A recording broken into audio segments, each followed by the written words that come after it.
नमस्कार, मैं हूं हरिशंकर व्यास। सेंट्रल हॉल में आपका स्वागत है। समझ नहीं आता है कि ऐसा कैसे है, मगर भारत का मामला ही अजब है। फिलहाल इसकी पूरी दुनिया में चर्चा है। हकीकत है कि भारत से अधिक सहारा के रेगिस्तान में गर्मी पड़ती है। अफ्रीका और अरब देशों में या भूमध्य रेखा क्षेत्र के इलाकों में भारी गर्मी पड़ने की बातें हम लोग किताबों में पढ़ते रहे हैं। बावजूद इसके गर्मी से मरने वाले भारत में अधिक है। गर्म हवा या कि लू कुछ दिनों में 2000 लोगों से अधिक की जान ले, यह बहुत शर्मनाक है। इससे भारत की व्यवस्था पर सवाल भी उठते हैं। जरा विचार करें कि लू से सालों साल लोग मरते हैं, मगर शासन तंत्र का व्यवहार ऐसा है कि लू का कोई क्या करे। यह रुख संवेदनहीनता है, इसलिए कि लू को प्राकृतिक आपदा मानते हुए बचाव के अग्रिम प्रबंध सरकार कर सकती है।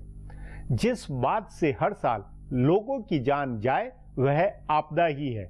उसका संकट प्रबंधन आपदा प्रबंधन का हिस्सा होना चाहिए। ओडिशा की प्रदेश सरकार ने ऐसा किया हुआ है, तब आंध्र प्रदेश व तेलंगाना या दूसरे राज्य क्यों ऐसा नहीं कर सकते हैं? हकीकत है कि भारत में मौसम बदलने के साथ आबो हवा का चक्र लोगों को मारता है। शीतलहर, गर्म लहर, मानसून में डेंगू जैसे तमाम संकट हम भारतीयों का जीना बेहाल किए रहते हैं। इस सब में हम और भारतीय राष्ट्र राज्य क्या कुछ नहीं कर सकता? आज इस पर चर्चा है। इस पर चर्चा के लिए आज मेरे साथ वरिष्ठ पत्रकार शंभुनाथ शुक्ल है। शंभू जी, भारत में शीतलहर हो या गर्म लहर हो, लू हो, उसमें आमतौर पर हर बार लोग मरने की घटनाएं आती है। ये ऐसा क्यों? ये केवल मौसम के कारण है या इसके पीछे कुछ अपनी व्यवस्था की कमी है, वो एक ज्यादा बड़ी वजह है? देखिए, मौत की वजह तो व्यवस्था की कमी होती है। अब जैसे लू को ही लेते हैं, अगर लू में आदमी दोपहर का बचाव करे या सरकार इस तरह के नियम बनाए कि दोपहर को काम नहीं हो पाएंगे, जो खासतौर पे एकदम धूप में हो रहे हों, वहाँ बचाव हो सकता है। और लू की एक बड़ी वजह ये है, जो प्राकृतिक इस बार मौसम चक्र जिस तरह से बदल रहा है, उसमें से अब कोस्टल इलाकों में भी लू चल रही, गर्म हवाएं चल रही हैं। गर्म हवा क्या, टेम्परेचर बढ़ता है। गर्म हवाएं वहाँ चलती है जैसे कि राजस्थान या वेस्टर्न यूपी या उत्तर प्रदेश से चलती हैं। होता ये है कि जब ह्यूमिडिटी बढ़ जाएगी और टेम्परेचर भी बढ़ने लगेगा। अगर ह्यूमिडिटी आदता 80% से ऊपर है और कभी भी टेम्परेचर अगर 40 से 45 के बीच में रहता है तो लोग जल्दी मरेंगे। उसकी वजह है कि डिहाइड्रेशन बहुत तेजी से होता है, पसीना निकलता है। क्योंकि मैदानी इलाकों में पछुआ हवाएं पसीने को सूखती रहती हैं, इससे थोड़ा सा बेहतर रहता है। नहीं, लेकिन क्या कि इसका अपवाद ये कि उड़ीसा के अंदर 1999 तक काफी मौतें होती थी, उसके बाद एकदम कम हो गई क्योंकि प्रदेश सरकार ने उसको आपदा घोषित कर दिया और आपदा के हिसाब से बंदोबस्त होने लगे, तो वहां ढर्रा बदल गया। वो तेलंगाना और आंध्र प्रदेश सरकार क्यों नहीं अपना सकती? शायद आंध्र प्रदेश और तेलंगाना में इसके पहले नहीं हुआ। उनको ये आइडिया नहीं रहा कि ऐसी कोई आपदा आ सकती है, इससे उन्होंने उसके जो उपाय हो सकते थे वो नहीं अपनाए। अब मसलन जैसे पहले भी कहा गया कि दोपहर को लोग न निकले या दोपहर को जहां काम हो रहे हैं। इसमें मरता कौन है? ज्यादातर वो मरते हैं जो डेली वेजेज वाले स्ट्रीट हाकर्स होते हैं, जो कंस्ट्रक्शन के काम में, बिल्डिंग और इसमें लगे हुए मरते हैं। अब तेलंगाना और आंध्रा दोनों में इस तरह की चीजों पर नहीं गौर किया गया। कैसे दोपहर के सारे काम हम बंद करा दें? अगर दोपहर काम बंद रहते तो सुबह शाम ही लोग निकलते।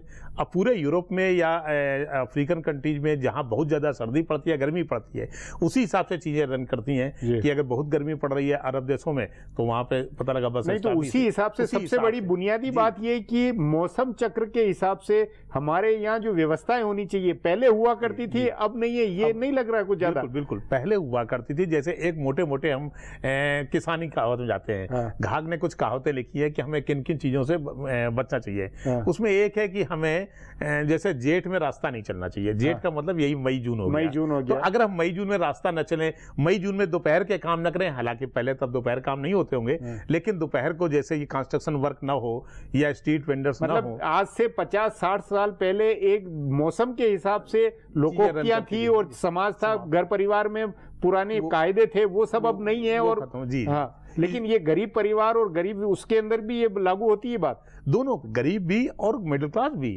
अब मान लीजिए कोई आदमी एसी ट्रेन से गया, एसी से सफर कर रहा है, अचानक जैसे वो संपर्क में आएगा गर्म हवा के, वो मर सकता है, इसमें कोई बड़ी बात नहीं है। तो ये जो अब घटनाएं हैं, ये न सिर्फ गरीब परिवारों पर बल्कि मध्य वर्ग परिवारों पर उतनी ही लागू होती हैं, क्योंकि वो शायद उसका बचाव नहीं कर पाते। इसीलिए कहा गया है कि पहले इलाज से ज्यादा जरूरी है बचाव। अगर हम बचाव कर लें, अगर सरकारें इस पर सचेत होती तो शायद ये पहले जागरूकता अभियान, जनता मतलब पूरा एक मौसम चक्र और पुराने अनुभव के आधार, भले शीत वेव का वक्त हो या लू का वक्त हो, उसके लेकर एक आपदा प्रबंधन का हिस्सा इसे बना लेना चाहिए। बिल्कुल बिल्कुल, ये आपदा प्रबंधन का हिस्सा है। ये ठीक उसी तरह जैसे कि पहाड़ों में घटनाएं होती हैं, केदारनाथ हादसा हुआ, अगर हम पहले से सचेत रहते, अगर हम 20 साल आगे की सोचें, ऐसा हो भी सकता है। हम कितने सालों से देख रहे हैं मौसम चक्र बदल रहा है। आमतौर पर पहले दिवाली से ठंड पड़ती थी और होली से खत्म हो जाती थी।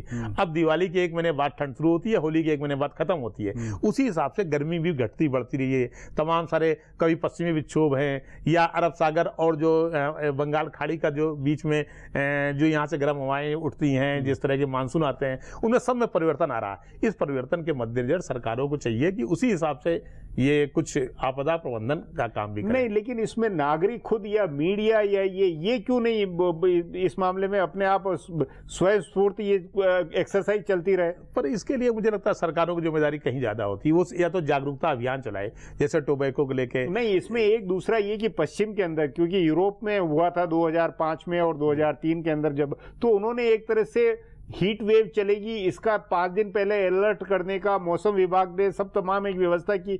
वैसा अपने यहाँ क्यों नहीं हो पा रहा? वैसा अपने यहाँ कोई शायद सरकार सचेत भी नहीं कर पाती कि 5 दिन बाद ये मानसून होने ये नहीं, पर अब वो इतने वैज्ञानिक वो तौर तरीके बन गए, लेकिन इंस्ट्रूमेंट आ गए, जैसे वो ये नहीं बता पाते किस तरह का टेम्परेचर रहेगा। ये गुजरात के अंदर ये हुई है कि भाई 5 दिन पहले ये घोषणा हो जाती है कि आप लू होगी, उसमें ये सावधानी बरती जाए। लेकिन व्यास जी, दिल्ली और उसके आसपास अभी तक ऐसी घोषणाएं नहीं होती हैं कि 2 दिन बाद मौसम किस तरह का गर्म होगा तो कितना होगा, और अगर हवाएं चलेंगी तो कैसे चलेंगी। ये बताया था कि 2 दिन बाद बारिश आ जाएगी, तो बारिश आती है, आंधी आ जाएगी, ये आती है, लेकिन गर्म हवा चलेगी और टेम्परेचर यहां तक पहुंच सकता है, इसके पूर्वानुमान अभी अपना मौसम विभाग नहीं कर पाया, अपना नहीं कर पाया। लेकिन उसकी में सामर्थ्य आ गया ये पश्चिम यूरोप के देशों के कारण वो है। ये तो उड़ीसा नहीं साबित कर दिया। ये तो उड़ीसा ने तो अपने प्रबंध के नाते, आपदा प्रबंधन के नाते किया उन्होंने। इस तरह अगर मौसम विभाग करे, आपदा प्रबंधन विभाग करे, ये तीनों तरह की कोशिश की जाए तो एक कोई रास्ता निकल सकता है। लोग सचेत रहें कि हमें अगर बाहर निकलना है तो मोटा कपड़ा लेके चलना है। पहले आप देखते हैं अभी भी जो मैदानी इलाके हैं या गांव के इलाके हैं, वहां लोग एक गमछा लपेट रहे थे, वो जरूरी है धूप में। नहीं, उस गमछे का एक समय बहुत उपयोग था।